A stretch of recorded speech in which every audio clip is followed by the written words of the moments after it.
Hi, I'm Marie Elizabeth Molly, and this is Relationship Alchemy. Today, we're talking about Just Say No, creating better boundaries with Krisha Young. Krisha is a mind unfucker and founder of the Pattern Release Coaching Framework. She teaches successful entrepreneurs how to have healthy boundaries and release old patterns of self-betrayal. She's an entrepreneur, a coach, published author, and mom of two boys who lives in Vancouver, Canada. Welcome to the show, Krisha.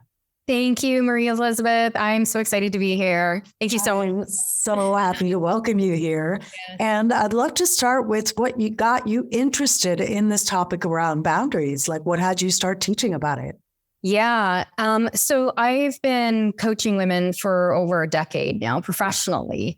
And throughout that process, it always kind of like led to us sort of undoing something in their lives that they got into that wasn't in alignment with them anymore, or they weren't able to like somehow get themselves out of, whether it was a nutrition related thing when I first started coaching, helping women with like adrenal and burnout and all of that kind of stuff.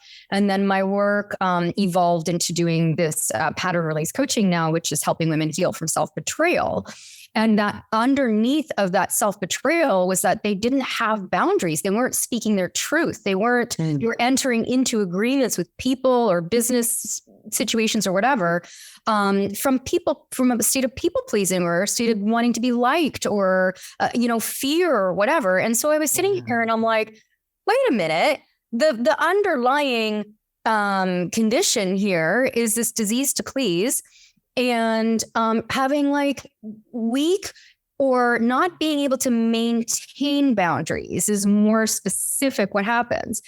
And obviously underneath that, we've got, like more root emotional causes of why that is, right? Which is where the personal coaching comes in. But Exactly. Yeah. So that's how I get into it. And my own start with you. Exactly. Of course, we all teach what we need to learn. Right. But let's start with your definition of boundaries. Like, what are boundaries to you? Yeah, that's awesome. So boundaries are basically a communication tool to get your needs met. I love that. It's simple, right? Yes. The rules that you have rules of engagement, like what is acceptable for you? What are your preferences and your desires? And what are the things that you will and will not tolerate in your life, And it's also, I do a lot of work around tying your values to your boundaries. And so do you know what your values are, which a lot of people actually surprisingly don't, or they think they do. And then are you using boundaries to protect those? So it's like three-pronged approach really to the definition there.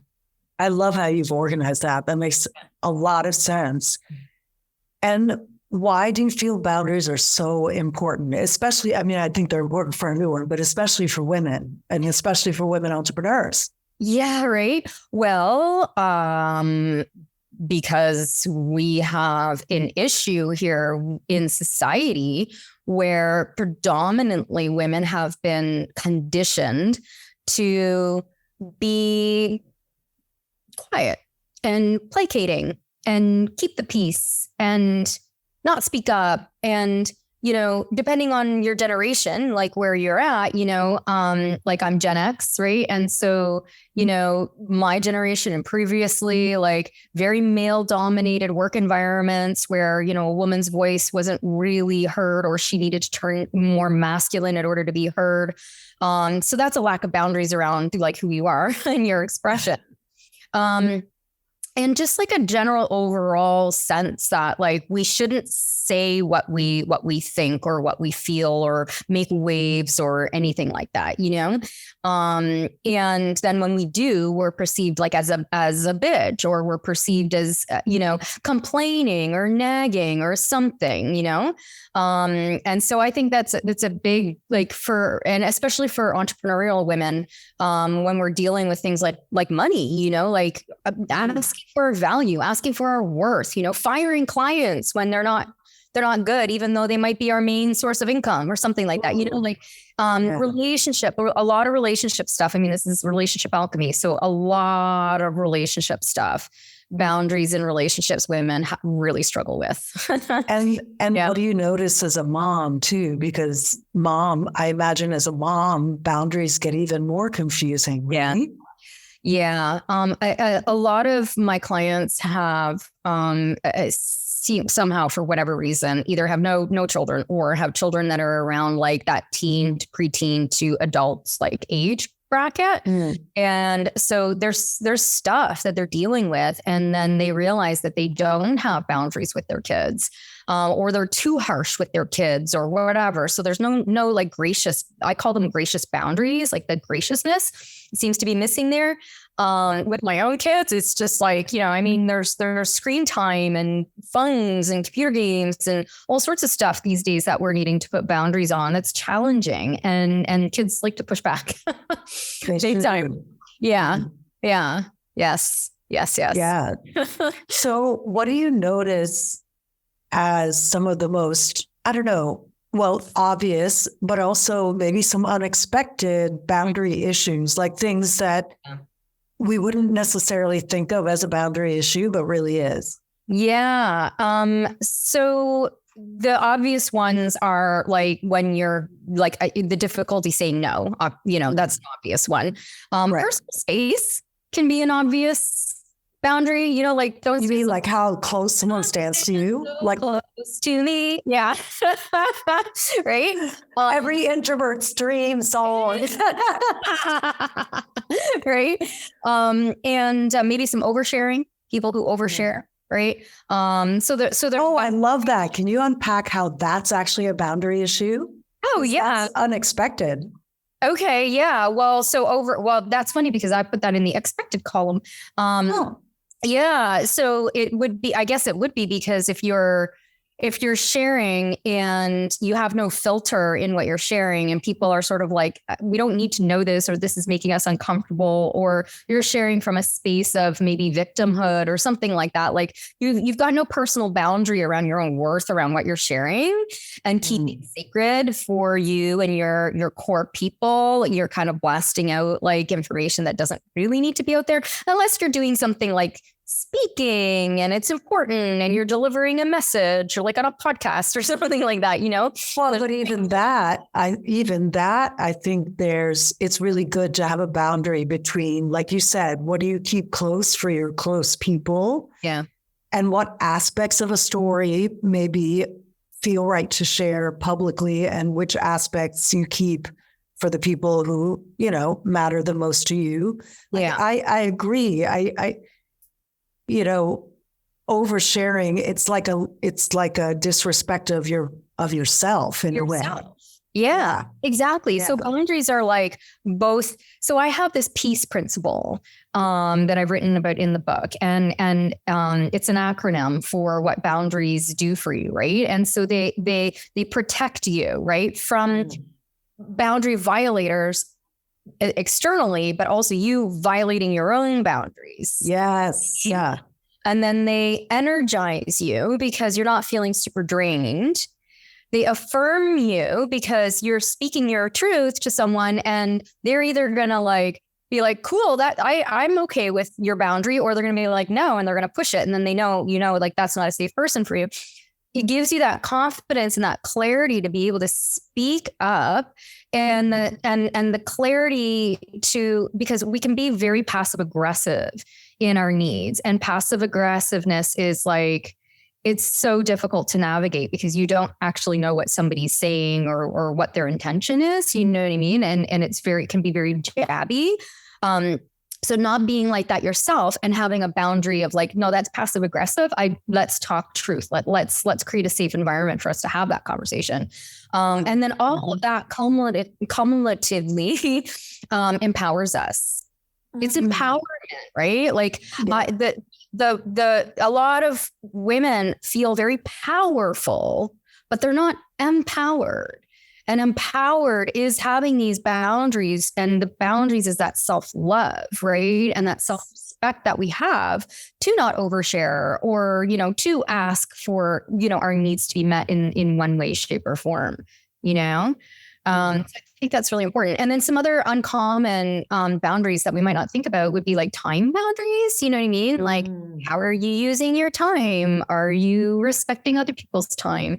Spiritual boundaries. Oh, wait, I have another time one that just popped up when you were talking, which is like, do you respect your own calendar? Like, this is a boundary violation I do all the time with myself. Because I'll put something on the calendar for me, like I'll block time to do a certain thing. And then it gets to that moment and I'm like, I don't want to do that thing. I want to do some other thing. Or I let the other thing run over into my time. That's a total boundary violation. It is. Yeah. Yeah. So that would be under the category of like self-betrayal. Exactly. If it's like self-care and you're doing it all the time, you know, but there is a nuance in there, because if you are just like looking at that thing, you're like, I actually really don't want to do that right now. And you're like aligned in that, that's okay. Yeah. But if you're letting other things, or you're like booking something else over something that would be self-care, like that's where you're violating yourself. That's where, yes, I love that distinction, because it's true. You know, we might set something on the calendar for Friday, and then Friday comes around and it's like, oh, that's actually not aligned. I don't want to do that. That's honoring yourself. Exactly. Yes. Letting other stuff override, especially self-care. That's where that makes so much sense. Keep going. So, what's another unexpected?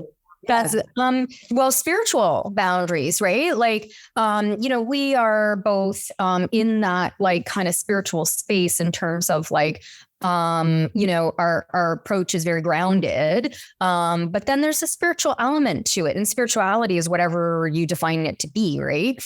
And a lot of the women that I worked with over the years, quite a few of them have had issues where like their parents are very religious, and there's like you know, don't have sex before marriage, and, you know, like certain things. And my clients are like, yeah, but I don't believe in that. Right. And so it's like having boundaries around that and working through the shame that comes up with that as well. Right. And so that's kind of like unexpected in a way. And intellectual boundaries too, you know, like, are you being heard? Are you being understood? Are you speaking in the right rooms? Are you speaking to the right people? You know, are people constantly interrupting you? Like, what's the deal with do you struggle to actually speak up? Do you let other people's ideas, you know, overtake your own? Like, are you wishy-washy? You know, are you easily swayed? Right? Like so it's like your own personal boundaries and the boundaries for the violators. That's like, yeah, and I love how you distinguish that, because I feel like so much of the conversation around boundaries is centered on the sort of protecting yourself from the violators, right? Yeah. So much of the conversation centers on that, and not enough really brings in the self-abandonment piece, or the betrayal piece, right? And because I'm with you, I see it a lot, like in the folks I work with too. Like it's hard to maintain your own boundaries for yourself, much less with other people. And so it's important to be talking about both those aspects all the time. It's critical. I mean, personal responsibility is a massive tenet of my work. And so, because you can't change other people all the time, like, at some point you have to start taking personal responsibility. Like that's where I work in that realm of, you know, it's like, okay, you're here because of some childhood wounding, some patterning or whatever. Like, we'll have compassion for that inner child and we'll work on those things. And also, what do you want to do about it going forward? You know, like let's you know, heal that. And how can we be like more empowered? How can we take personal responsibility and say, I'm not going to betray myself like that anymore? Exactly. And like make some agreements. Yeah. Right. And it's like, you can continue betraying me, but that's on you. But I'm not going to tolerate that anymore. I'm not going to betray myself anymore. So I'm choosing to no longer be in this energy anymore. You know what I mean? Mm-hmm. So it's like, because you can't change somebody else. You can ask them. You can't control them either. You can ask them. You can't. Yeah. Yeah, it's so beautiful. So what I heard and what you said was really the spot of ending self-responsibility first, and then advocating for our own boundaries. Like I'm not gonna betray my own boundaries anymore. Like you can do what you're gonna do.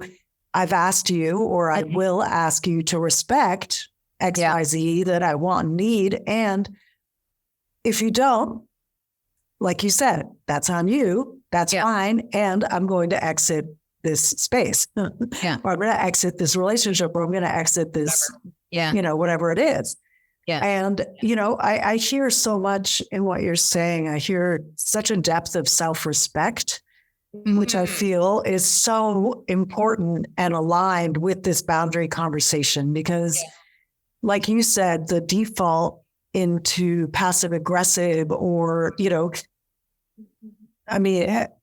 as women, when you grow up with this story or this conditioning that you don't have the power, that you're less powerful, that you, all of that, you learn to get power in covert ways, right? So that's where this passive aggressive thing kind of starts. It's like, oh, well, I can't just directly ask because I'm powerless. So let me go over here and ask, try to get it this way. Yes. And by actually focusing on boundaries and having enough respect for ourselves that we say no to just say no to what we don't like and yes to what works. You can really eliminate that whole covert, messy, sticky thing that women can get stuck in sometimes. Exactly. Yeah. And like I take you through that entire journey in here. So it's not just like, hey, don't, stop betraying yourself. It's like there's a process that I take people through in this book, which and it's step by step by step. It's like, first there's that awareness first, you need to see where the boundary is being violated, who is violating it. Is it you? Is it them or whatever? And then work through some observation stages and then work on that vocal clarity. And I give like lots of scripts. I have all sorts of different types of boundaries in there, like a gracious exit. Oh, cool. So if you want to exit a thing. And I have like a framework for what to say, and then there's that personal responsibility piece, which is the deeper work, right? Like that's that part where you're like, eek, yike, okay. Well, you might need a partner for that work. Like that's you might need a coach for. Yeah. That's where you would need a coach for sure, because we're talking now about shadow work, right? We're talking about that unconscious realm that you might not even know you're doing it, right? And then the last step in all of this is just the rinse and repeat, okay, cool. You did it once in this area with this person, with this boundary, awesome. Let's do it again. Yeah, exactly. Right. I love that. I love how logically it's laid out. Yeah. Like it just sounds really accessible and logical and well laid out. So kudos to you. Thank you. Yeah. I wanted to write something short, sweet, to the point, to the point. Yeah. Oh, it's brilliant. And so I understand that you have, you brought a really cool, I'm actually super excited to hear this tip here, that you have a trigger deactivator. Am I calling it right? Yep. So can you say a bit more about what it is and then go into it? Yes. Okay. So if you're like in the moment, right? Like we can be in the moment where somebody's violating a boundary or we're feeling like something's off or whatever, right? A lot of us don't have the tools. We're not equipped to how to deal when we get into that fight or flight, especially if we have trauma. And it could be like our survival mode. It could be just our default mode to be like, and then we're scared and we fight or we flee or we freeze or we fawn or whatever, right? And it's really hard to get ourselves out of that when we're in it. It's this rushing sort of like sensation that comes over us, right? And so there's so many things that we can do that we learn through therapy or somatic practices or whatever. And so I've kind of pulled some of these together. So whether you're having something in the moment, or you're going to be approaching a difficult conversation. And each step has several, but I'm only going to talk about one per. So it's basically like 4 things. I've got my own back. I love myself. I support myself and I protect myself. And so the somatic physical thing to help calm that nervous system while you're in that thing. So for protect myself, I mean, some people might want to imagine like angel wings behind them. I like to imagine like Dr. Dre and Eminem and like gangster behind me, right? So it's like, who's got your back, right? Yeah. So I imagine like I've got all these like people behind me, you know, it's like, Nice. and mine's a little more aggressive in nature, but some people might like angel wings or something, right?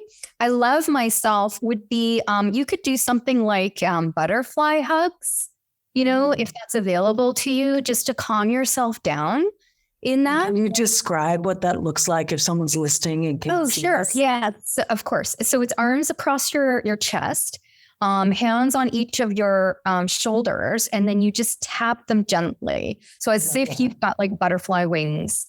And it's just gentle tapping. And then another one that you can do is just tap your third eye in the middle of your forehead and just be like, prefrontal cortex, get back online, get back online. Oh, I love that. Oh my God. I'm going to use that. It's a good one. Get back online, get back on. And then, so for supporting yourself, you can do something like, ab work and leg work is really good for support.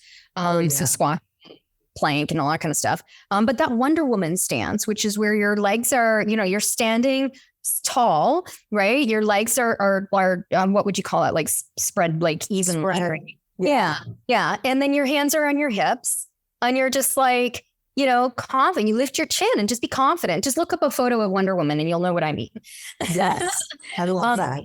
Yeah. And then the last one is I protect myself. Right. And so there's a bunch of different moves you can do in this one. But the one that I like, that I find the most hilarious is there's an episode of Friends where Monica was dating that guy who he was like a billionaire or something, and he was doing MMA fighting, and he ends up like in the hospital in this like full body cast, and his arms are kind of like up like T shape, right? So for anybody not in audio, that's T shape, right? Or cactus or like cactus. Yeah. And she's like, please do not go back in the ring. Like, dude, come on. And he's like, what are you talking about? And he turns his body back and forth and he's like, this is my zone of terror. And I thought of that. And I use that one a lot. And so you can extend your arms, right? And just be like, this is my zone of terror. This is my zone of protection.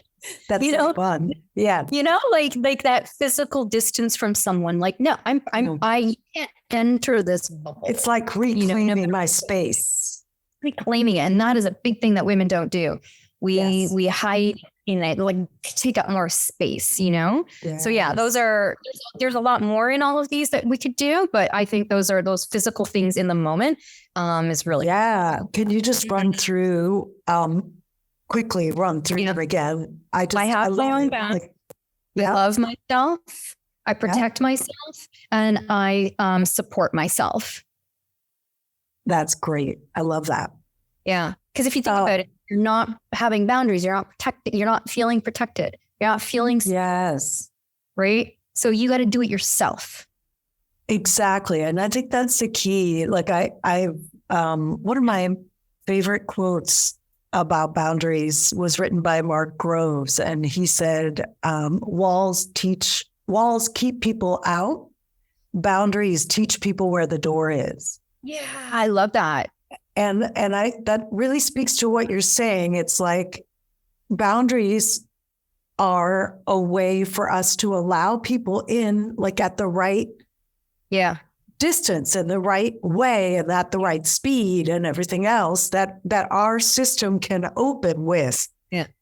Right? Instead of just putting up walls and letting nobody in, which we do usually more from a trauma-based space, right?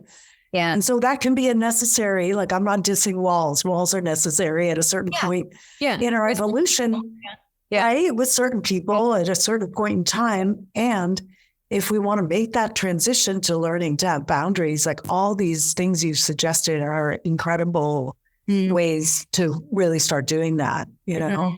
Mm-hmm.